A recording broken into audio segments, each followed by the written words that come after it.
السلام علیکم dear students, میں ہوں کاشف تنویر اور ڈیپ میڈیا یوٹیوب چینل پر آپ کو خوش آمدید کہتے ہیں۔ آپ لوگوں سے چھوٹی سی ریکویسٹ ہے کہ اگر ابھی تک آپ لوگوں نے ہمارے چینل کو سبسکرائب نہیں کیا تو پلیز اسے سبسکرائب کر لیں اور ساتھ میں لگے بیل آئیکن کو پریس کر لیں تاکہ ہر آنے والی نئی ویڈیو کا نوٹیفیکیشن آپ کو بر وقت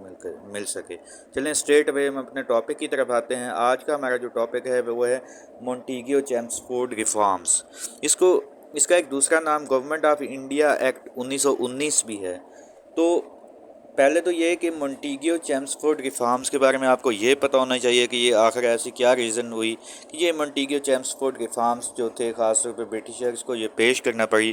تو یہ اس سے نام سے آپ لوگوں نے پریشان نہیں ہونا کہ مونٹیگیو کیا ہے۔ یہ دو بیسیکلی مونٹیگیو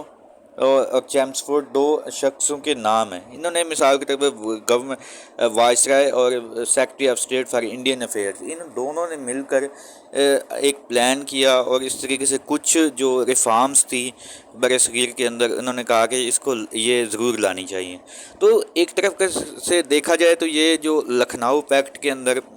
انڈینز نے کچھ ڈیمانڈز رکھی تھی، تو یہ ان کی آپ یہ بھی کہہ سکتے ہیں کہ ان ڈیمانڈز کا ایک رسپونڈ بھی ہے۔ تو اس وقت کیونکہ ورلڈ وار سیکنڈ تقریباً اس کو ورلڈ وار فرسٹ کا اینڈ چل رہا ہوتا ہے، تو اس کے بعد یہ کچھ ریفارمز لائی جاتی ہیں۔ تو چلے ہم اسٹریٹ پہ جو ہے ریفارمز کی طرف آتے ہیں۔ پہلی ریفارم جو ہے establishment of in governor general executive council, مطلب enhancement of in governor general executive council, مطلب کہ گورنر جنرل کی جو ایگزیکٹو کونسل ہوگی اس کے اندر انڈینز کی جو ہے تعداد اس کو بڑھایا جائے۔ اگر میں آپ کو تھوڑا سا بیک گراؤنڈ کی طرف لے کے جاؤں کہ جو تھی 1909 کا جو ایکٹ آتا ہے، منٹو مارگو ریفارمز آتی ہیں، اس کے اندر جو تھی ایگزیکٹو کونسل کے ممبرز کی تعداد کو 5 سے بڑھا کر 6 کر دیا گیا تھا، جس کے اندر کہا گیا کہ ایک جو ایگزیکٹو کونسل کا ممبر ہوگا وہ انڈینز ہوگا۔ اب جو تھی اس تعداد کو بڑھا کر 6 سے 8 کر دیا گیا۔ انہوں نے کہا کہ ایگزیکٹو کونسل کے برٹشرز نے کہا کہ ایگزیکٹو کونسل کے ممبرز کی تعداد 8 ہوگی، جس میں سے 3 انڈینز ہوں گے اور 5 ایز یوزول برٹشرز کو رکھا گیا۔ تو ایک انہوں نے جو دوسرا ان کا جو ریفارم کا سٹیپ تھا وہ formation of by cameral legislative system, مطلب کہ پہلے جو تھا پورے اس کے اندر برٹش کا ایک سسٹم تھا کہ یونی کیمرل لیجسلیٹو سسٹم تھا، یعنی کہ آپ اس کو اردو کے اندر میں اگر بات کروں تو یک کے بانی مکننہ کا نام بھی دے سکتے۔ اب جو ہوا کہ اس کو جو بھی لیجسلیٹو کونسل ہوگی تو اس کے 2 ایوان یا 2 ہاؤسز رکھ دیے گئے تھے، جیسے اب پاکستان کا نظام ہے نیشنل اسمبلی اینڈ سینٹ، اس طریقے سے اس وقت بھی کیا کیا گیا، 2 ہاؤسز کیے گئے۔ ایک ہاؤس کے اندر انہوں نے کہا کہ آبادی کے لحاظ سے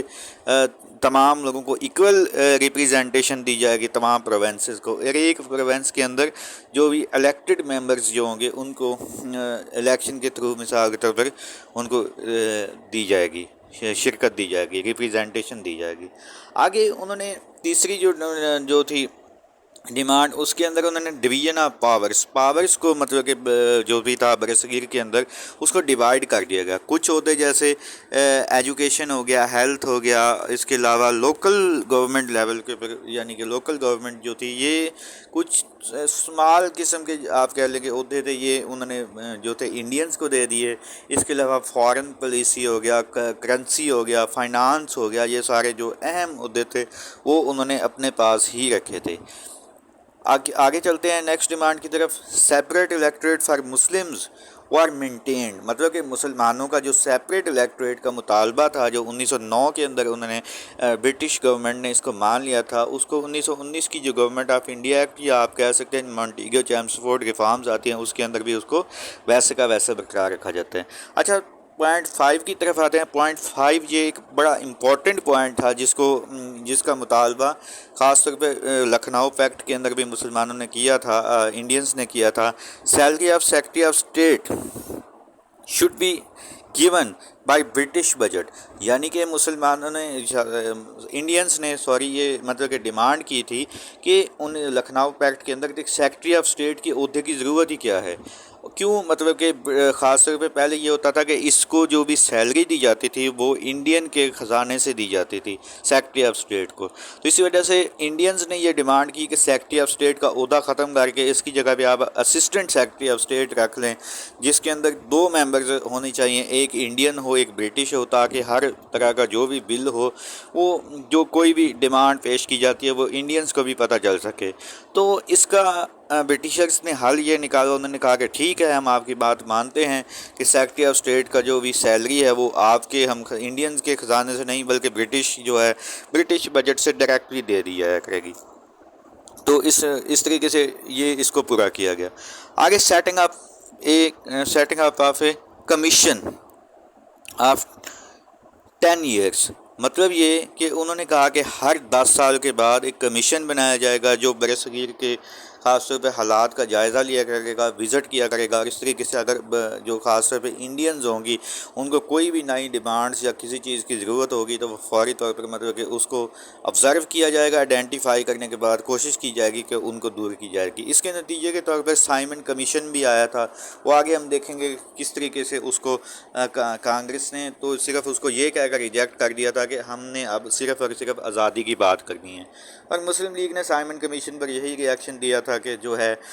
اس کے اندر کیونکہ کوئی بھی مسلمان کو آپ نے نمائندہ شامل نہیں کیا تو یہ کیسے ہو سکتا ہے کہ جو ہے سائمن کمیشن مسلمانوں کی جو بھی ڈیمانڈز ہیں یا ان کی پرابلمز کو آئیڈینٹیفائی کر سکتا ہے۔ تو اس طریقے سے یہ ٹاپک یہیں پہ اینڈ ہوتا ہے۔ تو اس ٹاپک سے ریلیٹڈ آپ لوگوں کو کسی قسم کا کوئی مسئلہ ہو تو آپ ہمارے ساتھ ڈسکس کر سکتے ہیں، انشاءاللہ تعالیٰ آپ کی پرابلم کو سولو کیا جائے گا، خاص طور پہ پاکستان اسٹڈیز کے ریلیٹڈ۔ تو بس لیکچر یہیں پہ ختم ہوتا ہے، دعاؤں میں یاد رکھیے گا۔ اللہ حافظ۔